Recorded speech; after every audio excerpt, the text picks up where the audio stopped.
Entre 1916 y 1930, la Unión Cívica Radical, o UCR, formó los gobiernos nacionales de la República Argentina.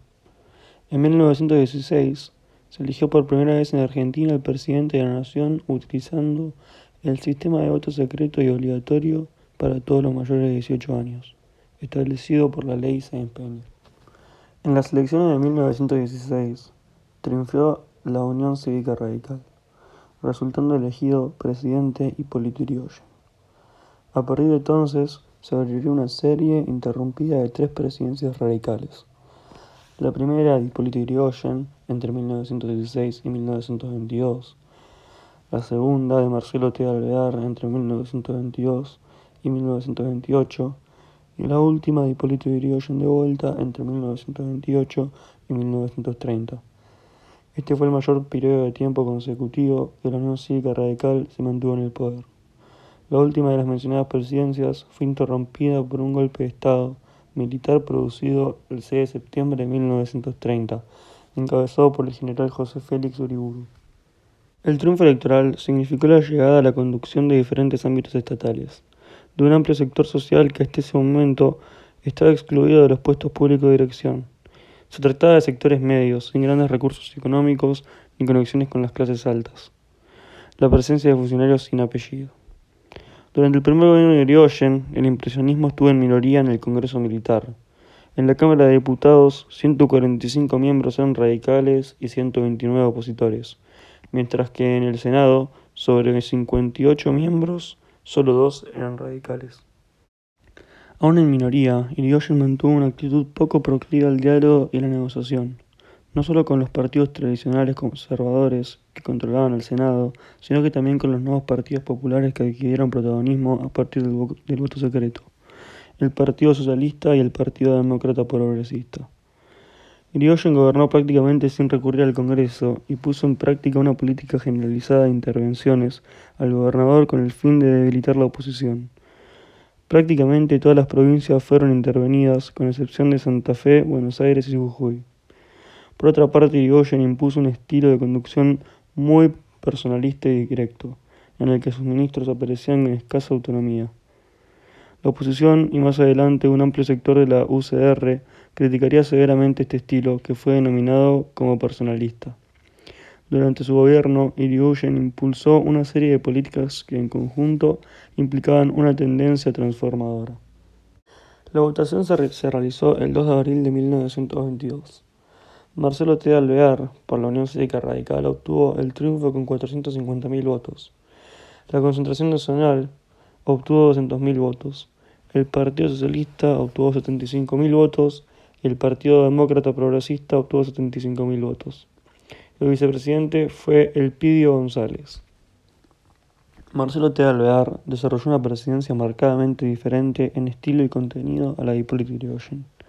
En primer lugar, el radicalismo durante su mandato manifestó una clara vocación de diálogo y alianzas con fuerzas políticas, en particular con los socialistas y los demócratas progresistas. La presencia de militantes radicales en el gabinete fue reducida y los ministros y secretarios gozaron de mayor autonomía.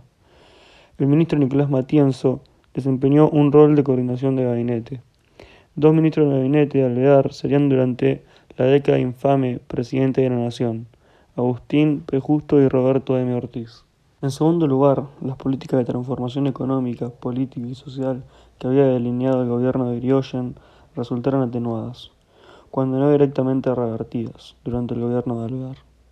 Es lo que sucedió con la reforma universitaria, por ejemplo, o con la decisión de Alvear de vetar el proyecto de ley que extendía la jubilación a amplios sectores de trabajadores y que lo enfrentó con el movimiento sindical. Ello no impidió, sin embargo, que fuera el gobierno de Alvear el que enviara al Congreso el proyecto de ley de nacionalización de petróleo, aunque nunca logró que fuera aprobado.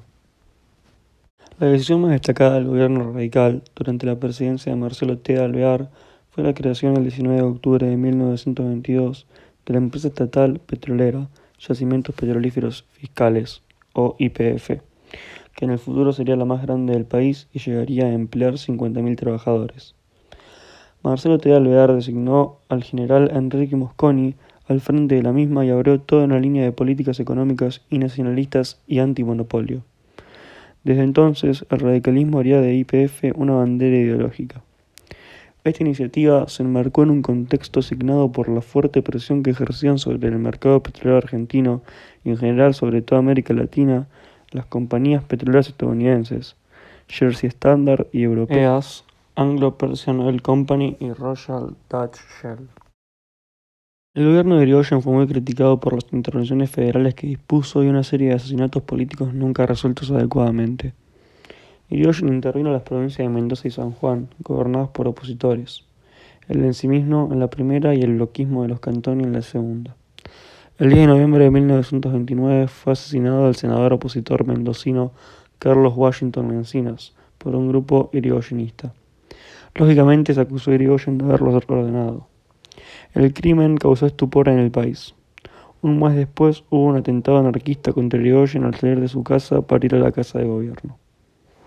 El año 1930 se inició con otro asesinato de un opositor en una provincia intervenida por el gobierno, el del abogado bloquista Manuel Ignacio Castellano en San Juan. El 2 de marzo se realizaron elecciones parlamentarias que tuvieron un resultado negativo para la UCR.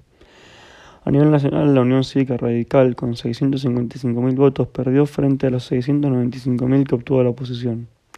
Adicionalmente, la UCR sufrió una derrota estrepitosa en el influyente distrito de la ciudad de Buenos Aires, en el que el Partido Socialista Independiente obtuvo 100.000 votos, seguidos del Partido Socialista Original con 84.000, que a su vez superó por 1.000 votos a la UCR. En plena crisis económica y política y cuando aún faltaban 4 años para las elecciones presidenciales, la debilidad del gobierno de Irigoyen se hizo crítica. El radicalismo estaba completamente dividido y el gobierno no tenía diálogo con la oposición. La actividad más importante y duradera del segundo gobierno de Irigoyen fue su política petrolera y en especial la decisión de YPF de intervenir en el mercado petrolero.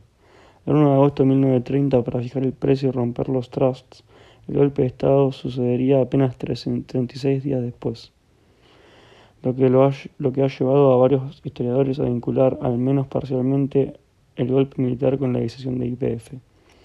El 6 de septiembre de 1930, el general Félix Uriburu derrocó el gobierno constitucional, iniciando una serie de golpes de Estado que se extenderán hasta la década del 80, interrumpiendo todos los gobiernos surgidos del voto popular.